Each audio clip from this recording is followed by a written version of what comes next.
এটা ভয়ংকৰ দৈত্যই আমাক খেদি ফুৰিছে। দেশৰ ইমূৰৰ পৰা সিমূৰলৈ দৈত্যটোৰ বিচৰণ।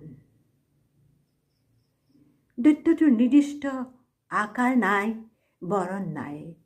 ই কেতিয়াবা কজলা, কেতিয়াবা ক'লা, কেতিয়াবা ৰঙা, কেতিয়াবা পখৰা, কেতিয়াবা ধোঁৱা বৰণীয়া, কিন্তু বগা নহয়, বগা নহয়।